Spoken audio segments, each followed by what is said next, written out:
Bonsoir à tous. J'ai le plaisir d'accueillir avec moi ce soir Monsieur Daniel Grant, conseiller en recherche d'emploi à l'Université de Moncton. Bonsoir Monsieur Grant, comment allez-vous aujourd'hui? Je vais très bien. Merci beaucoup. Oui, je vais bien, merci. Je vois que vous êtes connu par l'ensemble de la communauté universitaire ici. Et vous avez également un contact avec les employeurs. Comment est-ce que vous aidez les étudiants dans leur recherche d'emploi? Habituellement, ce qu'on fait, c'est qu'on regarde un petit peu aux intérêts de l'étudiant, évidemment. Je leur demande le programme d'études. On regarde un peu comment allier les intérêts personnels avec les intérêts professionnels. Par exemple, si un étudiant aime beaucoup la mode, par exemple, mais il est en finance, à ce moment-là, on regarde, mais pourquoi pas aller travailler dans les compagnies de grande mode, mais dans le département de finance. Alors ça, c'est quelques astuces du genre qu'on peut faire. Évidemment, ensuite, on regarde un petit peu au CV, aux lettres, aux techniques d'entrevue, comment identifier ces employeurs potentiels-là et évidemment préparer la stratégie pour la recherche. Quels sont les atouts qu'un bon CV doit contenir pour captiver l'attention d'un employeur? Habituellement, il y a le profil du CV qui est important. Il y a plusieurs volets dans un CV, mais il y a le volet du profil qui est peut-être le plus important, qu'on tente d'arrimer, disons, avec l'offre d'emploi. L'offre d'emploi, par exemple, pourrait contenir des éléments comme des critères ou les exigences recherchées par l'employeur. Par exemple, l'employeur va dire on recherche quelqu'un qui a un bac, qui est bilingue, qui a une certaine expérience de travail bénévole, rémunérée ou académique, certaines qualités ou caractéristiques. À ce moment-là, on va tenter d'arrimer un peu le profil en fonction de cette offre. Il y a aussi évidemment les tâches, les fonctions, les responsabilités du poste. Là aussi, on va essayer de regarder aux compétences acquises de l'étudiant. De par les syllabus, dans les plans de cours, il y a des objectifs pour chacun des cours et on peut tenter d'arrimer les compétences de ce sens-là. Pour la recherche d'emploi professionnel, quels sont les secrets qui nous démarquent des autres chercheurs d'emploi? Un des astuces, je pense, qui vous permet de vous démarquer carrément, c'est souvent dans la lettre de motivation, par exemple. Trop souvent, ce qu'on remarque dans les lettres de motivation, ce sont des informations du genre, comme vous le constaterez dans mon CV, je possède les caractéristiques que vous voyez dans mon CV. On répète un peu l'information qui est dans le CV. Alors, pour carrément se démarquer, moi, je demande aux étudiants, mais qu'est-ce qui te motive à vouloir travailler pour cette organisation-là?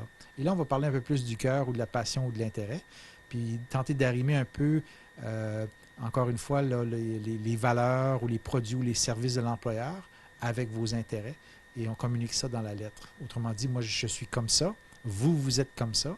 Et à ce moment-là, on pourrait faire bon ménage 5 jours semaine, 8 heures par jour. Est-ce que les étudiants internationaux arrivent facilement à trouver des emplois une fois après avoir fini leurs études comme les étudiants canadiens? C'est certain qu'il y a beaucoup de défis. Il y a tout à fait la peur de la différence, la peur de l'autre, qui est déjà un point de départ pour certains employeurs, certaines régions au Canada. Ça, c'est un défi. Je pense que les étudiants internationaux ont intérêt à redoubler d'ardeur, justement, et de persévérer, mais encore une fois, avec des bonnes techniques, des bonnes approches. Souvent, il y a des choses, des secrets, encore une fois, que les gens ne réalisent pas. C'est que ça prend environ une centaine de CV pour décrocher environ une dizaine d'entrevues pour ensuite obtenir un emploi.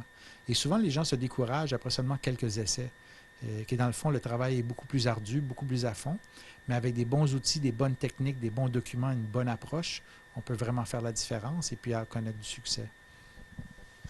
Étant donné que vous êtes en lien avec les employeurs, est-ce qu'il vous arrive parfois de parler en faveur d'un étudiant pour qu'il puisse être embauché? C'est très délicat cette approche ici parce que là, j'en aurais peut-être 5 ou 6 000 à faire des faveurs. Alors, ça devient. Je préfère justement de cibler un peu l'autonomie, donc un peu comme le vieux dit-on qu'on apprend la personne à pêcher son poisson plutôt que lui donner à manger. Donc, je préfère vraiment d'outiller les étudiants, pas seulement pour le prochain emploi, mais aussi pour bien faire la gestion de sa carrière à long terme. Donc, c'est certain que ça peut arriver des fois que ça tombe pile. Je parle à un étudiant, 5 minutes après, je parle à un employeur. Mais là, l'arrimage peut se faire rapidement, mais c'est pas fait de façon intentionnelle ou consciente. Par exemple, vous avez eu à aider beaucoup d'étudiants. Est-ce que la majorité sont parvenus à trouver des emplois? Oui, tout à fait. C'est certain que je ne peux pas faire un suivi avec tous les étudiants, mais on fait une étude sur le placement qui démontre justement que nos étudiants trouvent du travail dans les 3 à 6 mois, qui sont directement liés à leur domaine d'études et un petit pourcentage indirectement. Il y en a d'autres qui retournent évidemment aux études de deuxième cycle ou autre, mais dans la grande majorité des cas, on connaît beaucoup de succès avec le placement. C'est juste l'idée qu'il faut persévérer. Puis il y en a parfois qui sont peut-être ce que j'appelle sous-employés. Mais quand on regarde le dossier de ces étudiants-là et puis je leur demande des stratégies, qu'est-ce qu'ils ont fait pour jusqu'à maintenant, souvent c'est qu'il y a eu beaucoup de manques. Il y a eu des stratégies qui ont été mal utilisées ou puis on peut corriger le tir assez rapidement puis leur permettre de connaître du meilleur succès.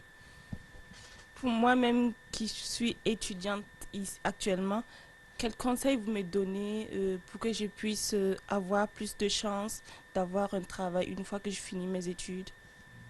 Encore une fois, je demanderais par exemple à Mme Adeline, je dirais qu'est-ce qui t'intéresse particulièrement avec l'information et la communication?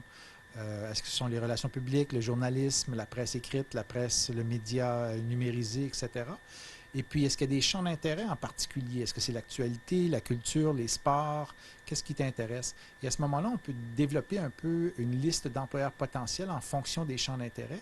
On peut en développer plusieurs et ensuite développer des outils comme les CV et les lettres qui sont ciblés pour chacun des secteurs.